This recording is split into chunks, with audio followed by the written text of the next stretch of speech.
Weeks before the Civil War actually broke out, Abraham Lincoln sent this letter to state governors. And it was a desperate bid to save the Union. His strategy was backing a constitutional amendment that would have made slavery permanent forever. Yeah, the Corwin Amendment. Exactly. And the proposal explicitly stated that no future amendment could ever authorize Congress to abolish or interfere with slavery within any state.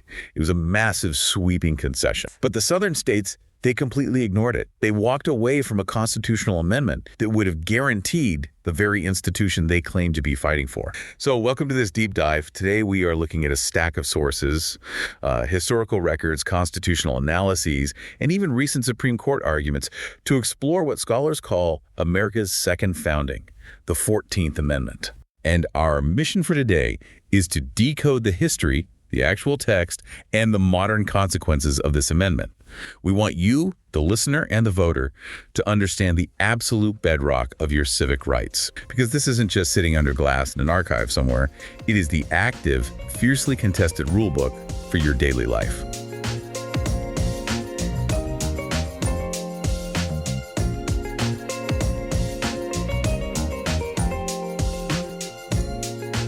So, okay, let's unpack this. To truly understand the 14th Amendment, we have to look at the massive void left by the end of the Civil War and the passage of the 13th Amendment. And that discarded Corwin Amendment you mentioned is actually the perfect starting point. How so? Well, if we connect this to the bigger picture, the fact that Southern states rejected a guarantee to preserve slavery, it proves that the dissolution of the Union was entangled with highly complex, deeply entrenched disputes over state versus federal power. Ah, I see. Yeah, it was not a simple, single-issue binary. Because if it were solely about preserving the economic engine of slavery on paper, the Confederacy would have eagerly ratified Corwin and just stayed in the Union. It reminds me of a desperate last-minute contract concession in like a high-stakes corporate buyout. Like one side offers the ultimate compromise, putting exactly what the other side has been demanding down on paper, but the opposing party just ignores the offer and walks out anyway. Yeah. It immediately signals that their true grievances and ultimate goals lay far outside the bounds of that specific negotiation. Exactly. Which meant the conflict had to be resolved on the battlefield and subsequently in the Constitution. So during the war, a new political momentum started building to abolish slavery permanently. And this wasn't just a simple partisan push, right? No, not at all. Historian Michael Vorenberg details this in his book, Final Freedom. The push for the 13th Amendment required surprisingly complex bipartisan maneuvering. Northern Democratic senators, particularly Reverdy Johnson of Maryland and John Henderson of Missouri, they played a crucial role. They had to challenge their own party rivals, who traditionally opposed expanding federal power over the states. And the sources show they didn't just argue against slavery on moral grounds. They actually argued about the mechanics of the Constitution itself. Right, the legal framework. Yeah, Johnson and Henderson made the case to their Democratic colleagues that the Constitution's amending power under Article V was entirely unrestricted. So they argued that an amendment wasn't federal overreach, it was the ultimate legitimate expression of the democratic will. And that strategic framing of constitutional mechanics is what provided the political cover needed to get the amendment through. So it passed the Senate in 1864, but the House was a bitter, dramatic fight. It took until January 1865 for the House to pass it. And even then, it scraped by with a razor-thin 2-vote margin. It relied on backroom deals and intense lobbying by the Lincoln administration. It barely made it. Yeah. And when it was finally ratified in December 1865, it boldly stated that neither slavery nor involuntary servitude shall exist within the United States. But, and this is wild, Vorenberg's analysis points out a staggering structural flaw here.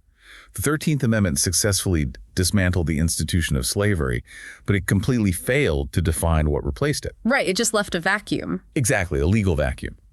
Millions of people were suddenly no longer property, but the text offered zero clarity on whether they were citizens, whether they could vote, or, whether they had any basic legal rights whatsoever. And this was a huge problem because the country was operating under extremely fractured theories of citizenship at the time.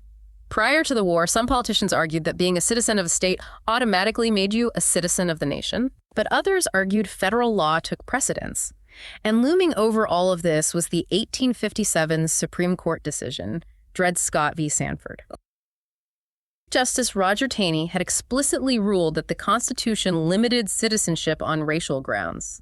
He declared that a black man could not be an American citizen, regardless of whether he was enslaved or free. So the country enters the Reconstruction era with the Dred Scott precedent still poisoning the legal framework, and former Confederate states immediately began forming white-dominated legislatures. Yeah, they wasted no time. Right, and these state governments started passing black codes, which were highly restrictive laws designed to strip newly freed people of their basic autonomy.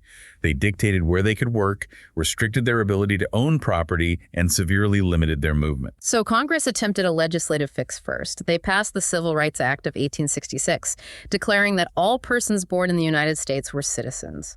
It established basic civil rights, like the ability to enforce contracts and inherit property, matching the rights of white citizens. But the thing is, a simple act of Congress is vulnerable. Cool. It can be repealed by the next Congress or struck down by courts relying on that Dred Scott decision. So the Joint Committee on Reconstruction realized they needed to rewrite the foundational law of the land, and that leads to the drafting of the 14th Amendment in the spring of 1866. Yes. But wait, I'm looking at the notes on the original Reconstruction Committee drafts, and the word citizenship isn't even in there. I know, it's crazy. How do you draft a constitutional amendment intended to secure civil rights for a newly freed population and completely forget to define who is actually a citizen? It seems like a massive oversight to us now, but at the time, the committee was primarily focused on political power and apportionment. They were trying to figure out how to penalize southern states that denied voting rights. Oh, I see. It was actually the Senate that recognized the glaring omission. During the debates, the Senate added what is now the vital first sentence of the 14th Amendment, explicitly granting both national and state citizenship. In a single stroke, they took the philosophical promise of equality from the Declaration of Independence and hardwired it right into the enforceable text of the Constitution. And that single sentence is the battleground for a massive modern legal conflict. Section 1 begins, all persons born or naturalized in the United States and subject to the jurisdiction thereof, are citizens of the United States and of the state wherein they reside. This is the famous citizenship clause. And it is the center of intense judicial scrutiny today. In January 2025, Donald Trump issued an executive order claiming that birthright citizenship shouldn't apply to the children of unauthorized immigrants, which really challenged a century of established legal interpretation. Right. Lower courts immediately blocked the order, but the conflict escalated directly to the Supreme Court. And it provides a clear view into how competing judicial philosophies dissect the exact same text. The Supreme Court ultimately split on the issue. Chief Justice John Roberts wrote for the majority, ruling against the executive order. The majority opinion argued that the framers of the 14th Amendment purposefully used broad, sweeping language specifically to prevent future generations from creating new, exclusionary categories of citizenship. Yeah, and Roberts leaned heavily on the landmark 1898 case, United States v. Wong Kim Ark. Can you explain that one? Sure. Wong Kim Ark was born in San Francisco to Chinese immigrants who were legally barred from becoming U.S. citizens themselves due to the Chinese Exclusion Act. When he visited China and tried to return, the U.S. government denied him re-entry, claiming his allegiance was inherently tied to his parents' nationality. But the Supreme Court ruled in his favor, establishing that the 14th Amendment's phrase, born in the United States, is geographical and absolute, regardless of the parent's status. And the sources show just how resilient that specific 1898 precedent has been. During World War II, amidst intense national hostility and wartime paranoia, children born to Japanese citizens who were being held in U.S. detention camps were automatically recognized as American citizens. It's a powerful precedent. Yeah, the government's logic, bound by the 14th Amendment, was that soil dictates citizenship. Even if a child's parents were citizens of a hostile foreign power currently at war with the United States, the child's birth on American soil conferred unalienable citizenship. We saw this logic echoed in the recent April 2026 Supreme Court arguments, too. ACLU lawyer Cecilia Wang argued that the drafters of the 14th Amendment deliberately chose to confer automatic citizenship on the child to break the feudal concept of inherited allegiance. Right, breaking that chain. The constitutional mechanism is designed to wipe the slate clean with every new birth. A child is not punished, nor is their legal status burdened by the actions, immigration status, or nationality of their parents. But the sources also highlight a formidable dissent from the minority here. Justice Clarence Thomas wrote a sweeping 91-page lead dissent, joined by Justices Neil Gorsuch and Samuel Alito. And they looked at the exact same historical text and sided with the framework of the executive order. Yeah, the dissent heavily analyzes the phrase subject to the jurisdiction thereof. Justice Thomas argued that, based on original historical meaning, the Citizenship Clause was drafted specifically and exclusively to solve the crisis of the formerly enslaved. Ah, I see. So it's about original intent. Exactly. His argument is that jurisdiction in 1866 implied complete political allegiance, meaning the clause was never intended to grant automatic citizenship to the children of foreign nationals or unauthorized immigrants who owe allegiance to another sovereign power. Here's where it gets really interesting. Both sides of the Supreme Court are looking at the exact same post-Civil War context, reading the exact same sentence drafted in 1866, and reaching completely opposite, mutually exclusive conclusions about who fundamentally belongs in America. Thomas even openly questioned the longevity of the majority's opinion, signaling that this constitutional question is far from permanently settled. And that tension right there illustrates why the 14th Amendment is constantly in litigation. But defining who is a citizen is really only the first step. Section 1 immediately pivots from defining the citizen to defining the immense firewall of rights protecting that citizen from state governments. Right. The text continues. It says, "No state shall make or enforce any law which shall abridge the privileges or immunities of citizens of the United States." This Privileges and Immunities Clause was designed to stop states from discriminating against citizens from other states, ensuring basic federal rights travel with you across state lines. But the real heavyweight of Section 1 follows immediately after. Nor shall any state deprive any person of life, liberty, or property without due process of law. The Due Process Clause. In the 1860s, this was heavily understood as a procedural guarantee. Right. It meant the state couldn't simply lock you up or seize your farm arbitrarily. They had to go through a recognized legal process, like a fair trial with established rules. Over the 20th century, however, the Supreme Court's interpretation of due process evolved dramatically. Right. It shifted from just protecting the process of law to protecting the substance of liberty. Right. The court began using this clause to protect fundamental, unwritten rights that aren't explicitly listed anywhere in the Constitution, like the right to privacy, the right to use contraception, and for decades, the right to abortion. This concept, known as substantive due process, remains one of the most fiercely debated doctrines in American law today. We saw the collision of these legal philosophies on June 24, 2022, when the Supreme Court overturned Roe v. Wade. Yes, a massive shift. The majority opinion relied on originalism, arguing that the Due Process Clause only protects rights that are deeply rooted in the nation's history and tradition. Because abortion was not a recognized constitutional right in 1868 when the 14th Amendment was ratified, the court ruled the clause does not protect it today. And right next to due process is the final guarantee of Section 1. Nor deny to any person within its jurisdiction the equal protection of the laws. This is the Equal Protection Clause. Another heavy hitter. Oh, yeah. And it has served as the sledgehammer for the modern civil rights movement. It was the exact constitutional mechanism the court used in 1954 to dismantle racial segregation in public schools in Brown v. Board of Education. And it was the basis for legalizing same-sex marriage nationwide in Obergefell v. Hodges in 2015. What's fascinating here is the sheer spectrum of legal stability contained within a few lines of text. How so? Well, you have doctrines under equal protection that are widely considered settled, unquestionable law, sitting right next to the Due Process Clause, which is currently driving the most explosive, shifting legal battles of our time. Oh, right. It highlights the profound power of broad phrasing. The framers used terms like liberty and equal protection without strictly defining them, effectively forcing every successive generation to argue over what those words actually require. But the deep dive doesn't stop at Section 1.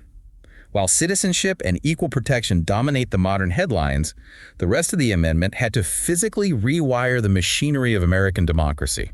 Yeah, people often forget about the rest of it. Right. Beyond defining abstract rights, Congress had an immediate, tangible crisis on its hands regarding political power, the consequences of rebellion, and massive economic fallout. This structural rewiring begins in Section 2, which deals with apportionment, basically how political power is mathematically distributed in Congress. The original Constitution contained the 3/5 Clause, a deeply dehumanizing compromise that counted enslaved people as 3/5 of a person for the sake of giving Southern states more legislative seats.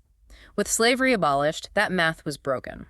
So Section 2 formally repealed it, demanding that all residents be counted as whole persons for representation. But Congress realized that counting formerly enslaved people as whole persons would actually give the former Confederate states more seats in the House of Representatives than they had before the war. Which is a crazy paradox. Yeah. To prevent the South from suddenly dominating the federal government while simultaneously denying black men the right to vote, Section 2 introduced a penalty. If a state denied the right to vote to any male citizen over 21, their congressional representation would be proportionally reduced. Then there is the issue of the individuals who actually orchestrated the rebellion. Section 3 targets public officials. It explicitly bars anyone from holding federal or state office if they previously took an oath to support the Constitution and subsequently engaged in insurrection or rebellion against it. A huge deal recently. Very much so. It essentially says, if you break your oath to the Republic by trying to destroy it, you forfeit your right to govern it. Congress can remove this ban, but it requires a high threshold, a 2/3 vote in both houses. We've obviously seen Section 3 aggressively debated recently regarding political eligibility. But Section 4 dealt with a less glamorous yet equally critical issue, which is money. The bills had to be paid. Right. The Civil War was incredibly expensive. Section 4 legally upheld the legitimacy of all debts incurred by the United States government, but it explicitly and permanently voided all debts incurred by the Confederacy. It also made it entirely illegal for the federal or state governments to pay out any claims from slaveholders demanding compensation for the loss or emancipation of enslaved people. These sections represent the harsh practical realities of post-war Reconstruction. Congress needed immediate solutions to figure out how to count populations, what to do with rebellious leaders, and who was legally responsible for the war bills. Yeah, immediate cleanup. But because these solutions were written into a constitutional amendment rather than standard legislation, that language remains a permanent, binding fixture of our political system today. But, a rule book outlining citizenship, rights, and political structure is essentially useless without a referee to enforce it. The architects of the 14th Amendment knew this. They knew Southern states would actively resist these new mandates. This brings us to Section 5, which grants the actual power to enforce all these sweeping promises. Section 5 is brief but incredibly potent. It says, the Congress shall have power to enforce, by appropriate legislation, the provisions of this article. Sounds pretty comprehensive. On its face, it seems to give Congress a massive blank check to pass whatever laws are necessary to ensure the 14th Amendment is respected across the country. But the sources indicate the Supreme Court has heavily restricted that power over the years. A major modern turning point was the 2013 case Shelby County, Alabama v. Holder. Oh, yes. The Supreme Court struck down a key enforcement mechanism of the Voting Rights Act. They ruled that Congress was relying on outdated formulas and had actually exceeded its constitutional scope of power under Section 5 by subjecting certain states to extreme federal oversight. The courts have established a very specific, limited framework for how Congress can use Section 5 today. First, Congress can generally only regulate the actions of state and local governments. They cannot use the 14th Amendment to regulate the behavior of private individuals or private businesses. Okay, that makes sense. Second, Congress does not have the power to invent new constitutional rights, nor can they expansively redefine what existing rights mean. Their authority is strictly limited to remedying violations of rights that the judicial branch has already recognized. And the third limitation involves a dense legal standard. The courts dictate that any enforcement law Congress passes must be congruent and proportional to the proven violation. Which sounds highly technical, but the mechanism is quite intuitive.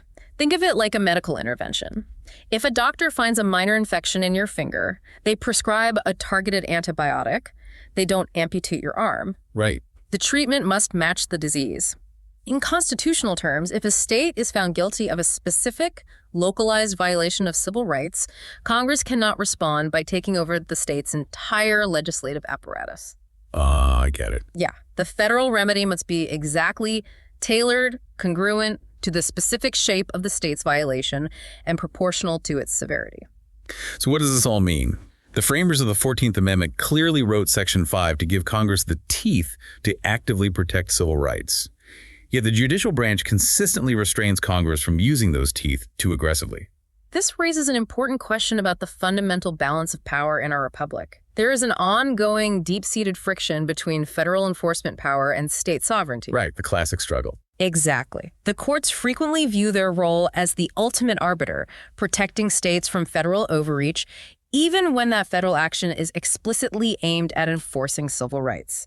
It is a perpetual tug-of-war between the legislature and the judiciary over who gets the final definitive say on what the Constitution permits and how it should be protected. Which brings us back to you, the listener, and why you should care about the mechanics of this document. The 14th Amendment is the active, fiercely contested architecture of your civic reality. It dictates whether a child born today is automatically recognized as an American. It dictates how your local populations are counted to determine the weight of your vote. It dictates the boundaries of state power and what fundamental protections you are guaranteed under the law. It is the concrete foundation holding up the entire structure of modern American civil rights. And every single